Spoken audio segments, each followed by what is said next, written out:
For those I didn't have a chance to talk to since the beginning of the week, I'm a tech advisor. I work mostly with nonprofits or SMBs with a positive impact. But before that, I worked for 15 years in a big finance company. And I had different life in this company. Today, I will share with you 3 key insights I took from my previous jobs and that are, I think, meaningful when building with no code. Let's go backwards a bit. Before being a freelance, I founded 2 startups. It was really exciting. I jumped into building a perfect solution. It was incredible. It was an exciting chaos. It was just perfect. I had 2 beta testers. They break everything. It was perfect.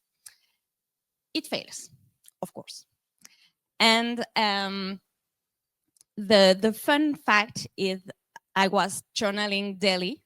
And after all those failures, I take time to reflect on that.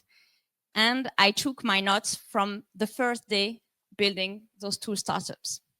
And what I wrote the first day was exactly what failed in the end.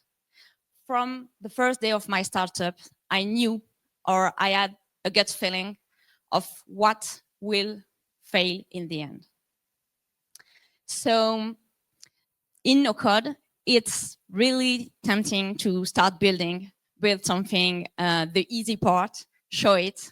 You see, I'm working very fast. I did that and that and that. And not tackling the real problem at the beginning. So when you start a new project, just pause, take a breath, and think, what is the key issue that will happen during this project? Is it human issue? Is it technical? Is it a really cool beta feature in the product I will use? And I'm sure it will stay, but not. And how can I make sure this won't crash the project before the end? How can I investigate a bit just to make sure this part won't be an issue, or I have a plan B at least? So this is the first thing, because trashing hard work you've done for 2 years is very, very hard. Before funding those startups, I was a consultant, strategy consultant. And in my first day as a consultant, I was asked to write slides. It was a financial company, so we had lots of graph numbers. We had to make sure the total was the sum of everything in the page and everything. I spent hours building those slides. I still spend hours building slides. But my senior manager read my slides and casually change numbers sometimes. And I told him, why would you do that? You know, it's mistakes, no. And he told me, by doing that, we will start talking with the client. He will spot the mistake and feel comfortable to start ask us, modify everything. So we will really understand what he wants to share, what he wants to co-create with us. And that's something he called the breakable stone. I don't know why, don't ask me. And that's something we did very often. Just, and something designer knew very well, you start building low fidelity mockup. Is that the name? Yes.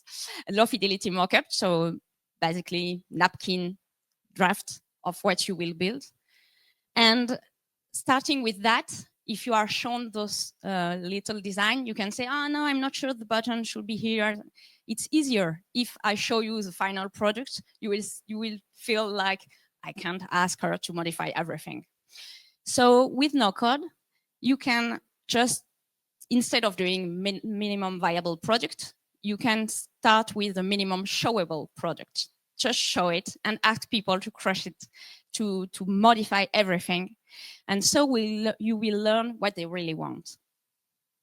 And that's something you do maybe with AI. You ask AI to give you ideas, and then you modify everything, in fact. And when you use AI, don't ask for photorealistic mock-ups and everything, because people won't be at ease to modify it.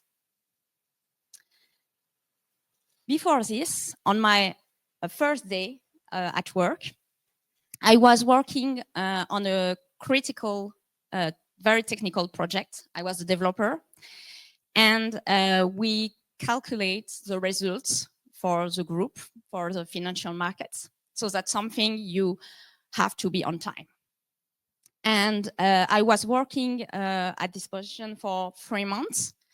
I had 2 colleagues. One was on maternity leave. The other one took his backpack and was somewhere in the world. I don't even know where. And it was a Saturday morning. They called me and asked me for a quick modification in the tool.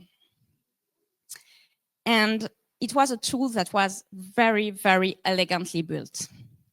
It was very interesting from an architecture point of view. But it was quite an old project, and people took the path to patch it, not modify it, but patch it. So it was easier, it couldn't break, and it was like a Frankenstein of code. And so I came back to work on that Saturday and start modifying things because I had to touch the core of the product. Of course, it was a nightmare. Nothing goes as expected, and I had to debug it under really hard pressure. For those who remember that we were in 2008, and it was after known at the Jérôme Kerviel case. So we were a week before the result publication of Société Générale, and we had to know which part of the result were impacted by what happened and how much will it cost. So it was really interesting because at the beginning, the project was really well built. And with time, it became what in code we call the technical debt. And that we also have in no-code. In no-code, it's easy to start a project, to do it, and then when time comes, to rebuild everything. But sometimes you have to make it last. You have to build things modular. So for example, if a part of the project is not available anymore, you want just to modify this part of the project, not rewrite everything. You want to write test cases. That's something that is really difficult for me in no code. It's very difficult to have automated testing for the people writing, editing solution. It's very difficult. It's even difficult to have monitoring and alerting, to be alerted when something fails and to have a follow-up on what you've done and how you can repair it. So that's something I have always in mind when start building it. And remember that sometimes it's really very elegant to build something, but not it can't be debugged by someone coming up to the project afterwards, someone who haven't worked on it, and that's why you have to document, to explain what you've done, and to make sure someone else will understand. And remember that this someone else might be you, your future you, and it will be eternally reconnaissant if you've done that right. So today we are in a time where AI is challenging a lot of our work. And I think we have to combine the power of no-code with all things learned from other disciplines to make sure we build more professional, more resilient, more scalable products, and make sure they will last and be future-proof and make sure we are the professional of tomorrow. Thank you very much.